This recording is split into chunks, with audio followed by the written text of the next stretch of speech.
Alright guys, welcome back to the Kaiju 8 video. So today we're going to be talking about the best ways to rank up your account, your characters, and also where to be spending and how to be spending your stamina, and also where to be leveling up and how to level a character. Because if you don't know, this game in many aspects actually is very similar towards Nikkei. I'm not actually too sure if they removed it since last time I played. But essentially, when a character is below the actual characters you're versing in story or whatever quest you're going against, you're basically doing so much less damage towards them, and they're also doing so much more damage towards you. So the idea a little bit is to take characters towards what you're actually versing. And you can see right now, I could take my main team towards level 100, or at least try and take them towards level 100, because it will take obviously a lot of manuals to get them up there. But it'll be a waste, because literally right now, I think maybe pushing some of the actual training stages, like the Kaiju fights, I think if you get towards level like 6 stage difficulty, which obviously is time gated, so it's no point rushing towards it.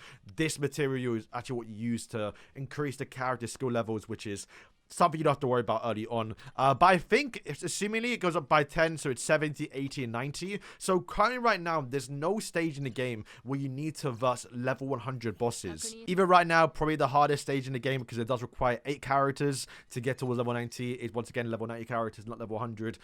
Yes, if you you can do it with level 90. You don't have to go towards level 100 to defeat this boss. So I wouldn't rush too much in order to do that, right? The best thing to do is spread those manuals, spread those stamina, spread all the level XP across your account, level up around 8 characters, because that's kind of what you need for the end game. There's also right now as well a limited time mode coming off the fierce battle. We don't know too much detail towards it, but you will need 8 characters, so definitely prepare for that. So I'll probably make another video about it later on, but it is coming out on the 16th of September, which is unfortunately the day I'm leaving for Scotland, so I actually won't be able to cover the content. But in terms of the best characters, I mean, we kind of already spoke about it in like who to re-roll for. We literally said it. It is Kaiju 8, not Kafka. Kafka is free, by the way, but the reason Kaiju 8 is good is for 2 reasons. One, he's like the best blood damage dealer, this little brown attribute. There are only 3 characters in the game that do it, or I guess 4 actually. You have also Kafka as well, but he has to transform, but he has got AoE abilities that could be kind of good if you are first in the final stage in the fierce battle, right? But there's also 2 other reasons I really like. Is one, he's a taunt, so when you are bringing someone who's like slightly underleveled, because you can't, like right now my Hoshina is level 80, so he does get one-shotted by level 90 characters, but because I can taunt, I can kind of cheese some of the actual stages without actually anyone dying, because it is constantly attack Kaiju 8. And of course the big one you lot know by now, but he one-shots miniaturized class Kaijus if they're below 50%, just makes clearing a lot more faster. Narumi, I might say, is number 1, you know, just because he's the only, once again, character that applies slash, and also I think it's range, I can't remember what they call it, blast, I believe is what the actual stat is. So you can actually destroy 2 plates, and you can do that AoE as well, not only on his combat skill but also his ultimate too. Like, and he's a good damage dealer. Like, it's just, I think if you need 2 characters, it is those 2. The next third one, of course, you can see right now is Reno, which I know is not the easiest character to get, because you actually need to summon on the actual gacha banner, and it's not one you can pick up for free. But I did notice towards like the end game a little bit, you are starting to find a lot of character with the special resistance, where you have to apply an element towards the character. And there are a few characters in the game that have elements, but of course Reno is the best one. Not only is he a really good damage dealer, but he has got all of his skills to have it. More importantly, the ultimate is AoE as well, so it does apply towards a range of characters if there are more than 3. So of course, if you don't have Reno, you have to bring one of the 4 stars, any of the elements really. I don't think there's been that many stages that require a specific element, but do remember, it's the character's skills that do the actual elements, not the character in itself. So someone like, for example, he has a combat skill that applies it. I don't think from the look of it there's anyone that does AoE. So right now, for example, she does, I think it's on a combat skill and the ultimate. He only does it on a combat skill, which is not as good, right? But then I think the best one to level up might just be the characters that support, because you're not really using them for DPS. I mean, if you want to, you can, but if you already have, you know, Kafka, you have Narumi, you don't have to rely on your 4-star to do a lot of DPS, right? So they're kind of just there to remove the actual elements. So I'd probably go for Iharu, just because he has on a combat skill, has an ultimate, and is a support character, right? So you're going to get some buffs for your team. That's one thing some other DPSs don't do. They just focus on buffing themselves up, which is not what you want.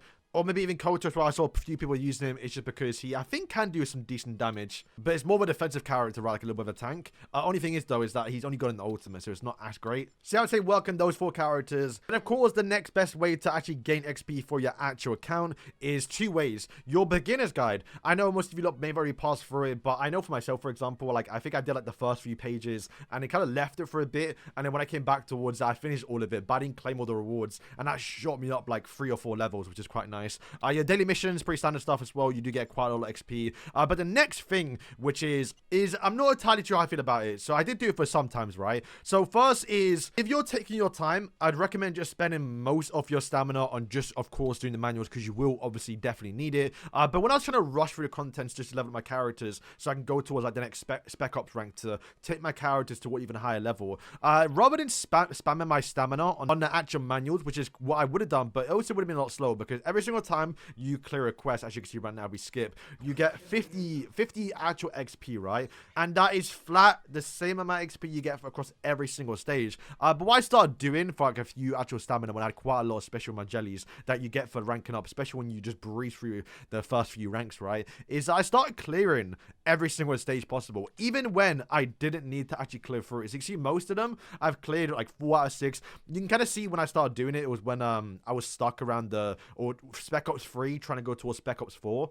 Obviously this was a bit harder because you are limited towards 3 times per day, but I didn't even get to fully do all of it. Like, I don't need a few of these actual gear types, but I was still clearing through anyway, because when you do get a first time clear, not only are you gonna get some diamonds, but you get 50% XP. So 20 stamina giving you 50 XP.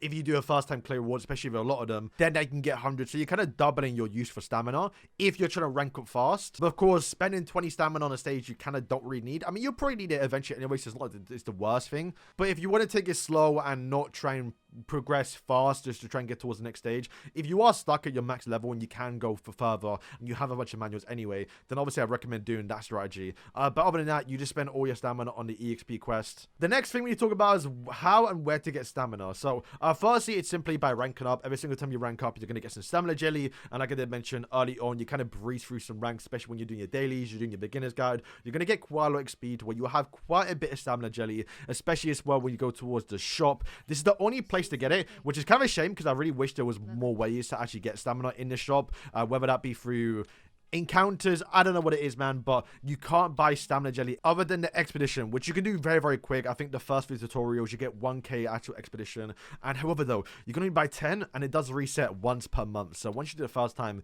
it's kind of dumb, but that's kind of the only place you basically buy it.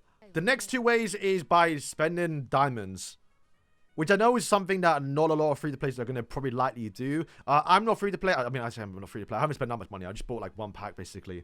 But literally right behind me is your expedition. So this is the best way to get stamina for your actual currency. You can see I've kind of already done it as well.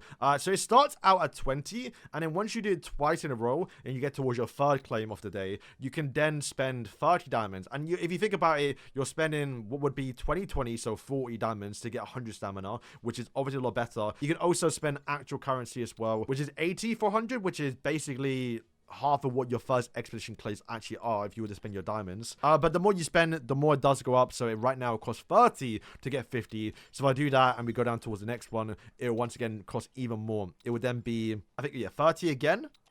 And I think the final one is 40. Oh, 50 actually. So I probably would stop here. I don't think I want to do that. And then, of course, you can also spend some diamonds refreshing stamina, which I will admit I did quite a few times. The best way to stop, I'd say probably like 5 times a day if you really don't want to spend too much actual diamonds. If you don't want to spend diamonds at all, don't do it. Maybe once or twice a day, 80 diamonds, 80 crystals for 100 stamina, especially if you really like want to play the game and you're kind of stuck and you can't do anything, then why not? But yeah, that's how people are kind of progress fast, is by actually refreshing your actual stamina with diamonds. Like I just say, I'll probably need to do it a few times a day. Like I said, I'll probably go towards, it's 80 and then now it's 100. So yeah, I'd say around this mark I'd probably stop. I don't think it's that deep, but like I say, if you really want to progress really, really fast, then go for it. But there's no real rush, right? Because I think once you get your characters, like right now I got most of my characters, I say most, a few of the characters towards level 90.